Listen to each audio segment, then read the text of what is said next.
Hello my fellow Fibro warriors, it's CJ back.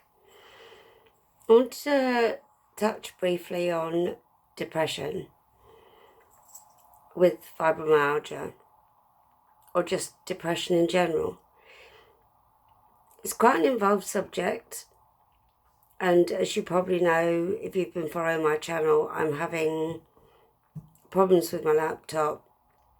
I'm filming this on my phone, so I can't make the longer videos that I like to. My fibromyalgia was put down for years and years and years to depression. Now, I'm not saying I didn't suffer with depression, because I did, but I knew it wasn't causing the severe pain that I was in. Depression is a mental problem. Fibromyalgia is much more a physical problem. And no, we don't deal and cope and look after our mental health as we should. And I'm a very strong advocate of mind. And I went to them for many years. They're a mental health agency, if you look them up. They helped me enormously. But if you are feeling depressed, it's not like the Monday blues. I think you know in yourself, if you've noticed a change, typically it's you don't want to get out of bed in the morning. And again, it's not just that I don't want to get up for work. It's I really have to force myself to get out of bed. If you want to sleep all the time, if you want to go and lay on the bed as much as you can, which I highly suggest you avoid doing, if you don't take any pleasure in everyday things. Now, you'll know the things you're passionate about. And if suddenly you don't care about them anymore, and you've have these other things I've listed, I would seriously think about speaking to your GP. Now, somebody I know that I'm very close to, I could tell was depressed. I've lived with depression pretty much my whole life. No, I'm not an expert, but people close to me, I can spot it in them. And this person didn't want to take medication. They make medication for a reason. I fully understand not wanting to take medication. I understand that it's a taboo subject. Why, I don't know, but it is. I understand people don't want to take medication every day. Nor do I. I don't enjoy taking medication every day. But it's the reason I'm standing up and out of bed. If you can try and get past those things, see your GP, and don't leave it so that you're so far down that black hole, you've got a huge way to climb back up. Antidepressants take minimum 2 weeks to kick in. 4 to 6 weeks to really kick into the body. That's a long time. And you really need to be on them for 3 months before you can tell if they're making a difference. Now, this somebody I know very well, I don't want to name them, suddenly felt better and decided yay, I'm feeling back to myself. I'm taking pleasure in things. I'm getting up in the morning. I don't want to sleep all day. Stop taking the medication just like that. What happened? They plunged straight back down that hill. Now, I'm not saying everybody rush to your GP, but if you seriously think about the things I'm saying, you're not taking pleasure in the things you enjoy. Your passion, what you're passionate about, isn't bothering you anymore. And you are feeling very, very low in yourself, and it's been going on for some time. Please don't leave it any longer.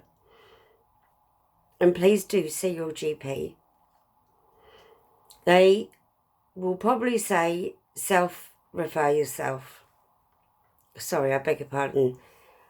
Self-refer to mental health team. So it's not an easy process. They may see you and say, we'll start you on some medication and see how you go. Now, if you try some medication and it doesn't work, don't give up. Please don't give up. There are hundreds of different antidepressants you can take. I personally, I struggle with antidepressants. I struggle with antibiotics. It's something that runs in my family. I really struggle with side effects from both of those things. So I found an antidepressant that keeps me on a kind of level, but it doesn't stop me going partway down that black hole. I've got fibromyalgia. It's severe. I'm in pain. I don't edit my videos because I want you to see what it's like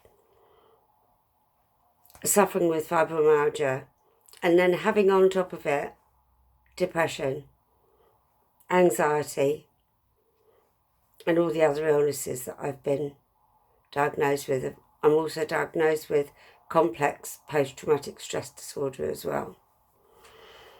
So if it's bothering you, the thought of taking antidepressants, think about the pros and the cons. What do you have to lose by trying them? And where are you going to end up if you don't try them? Now, I persuaded this friend to go back on their antidepressants and to not stop taking them just like that, because it did cause them a huge issue. So, if you want to ask me any questions, I'll do my best to answer them. I'm not an expert, I don't claim to be. I've had fibromyalgia for 41 years. I've had depression for possibly since childhood. I've had 3, I don't know what everything's got a new word now. I don't know. I've had 3 nervous breakdowns. Literally not being able to get out of bed. That bad. Can't eat, can't sleep, can't, I'm so sorry guys, I can't think of the word. Just can't operate. Couldn't go to work. Cold sores. I had 5 cold sores on my top lip and 4 on the top and 5 on the bottom. And if I did go out anywhere, people would stare at me. Right in my face. It's horrendous. I was supposed to go into hospital when I had postnatal depression. They didn't have a bed for me. But my doctor's surgery at the time were fantastic, absolutely awesome. And my health visitor saved my life, without a doubt. I would shout her out if I thought she would ever see this, but I doubt she ever will. So I know a thing or two about feeling depressed. If you just want to talk to me, please do. If you want some support, our family, our online family, it's me and all of you that have subscribed to the channel. We are family, and we all look out for each other. And if you need some support, come and join us. You don't have to have fibromyalgia. You don't have to have chronic pain. If you think we can help you, come and join us. Everyone's very friendly. We'll all do our best for you and by you. I'm not advocating medication as something you must do. No, of course I'm not. But if you are suffering those few things that I've just said off the top of my head, the longer you leave it, the longer it will take for the medication to, I'm sorry guys, to start working. I don't edit my videos because I want you to see fibromyalgia in real time. And this is what it looks like for me. My shoulder, this shoulder is, I'm in so much pain. And my back as usual. And that's why I don't edit the videos. So,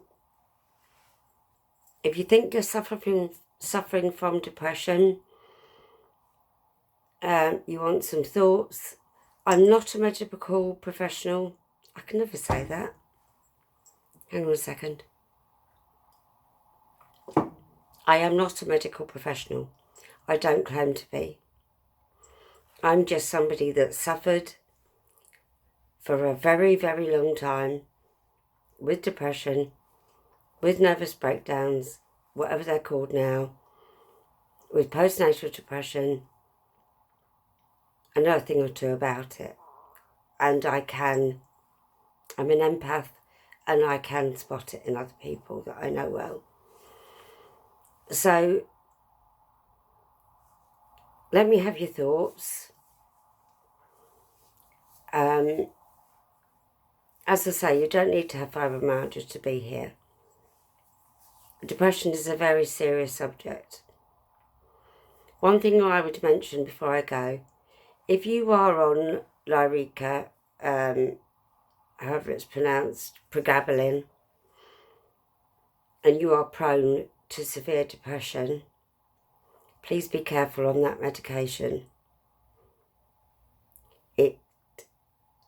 Look at the side effects. If you suffer from depression and you take pregabalin, just be careful. I'll speak more about that another time. I don't want this video to run on too long. I'm filming it on my phone and I don't want it to suddenly cut off. So, let me have your thoughts. Let me know how you're all doing. I also suffer from SAD, seasonal affective disorder, so the cold, dark nights, days don't agree with me very well. The sun's coming through my kitchen window, which I'm loving. But be kind to yourselves. Do not push yourselves. That's the biggest mistake I've made in life, is constantly pushing myself. Please don't. If your body's telling you, please stop. It's telling you that for a reason. Take care of yourselves. God bless. Namaste. and I look forward to seeing you in my next video, and thanks for being here and thanks for listening. Take care all. Bye bye for now.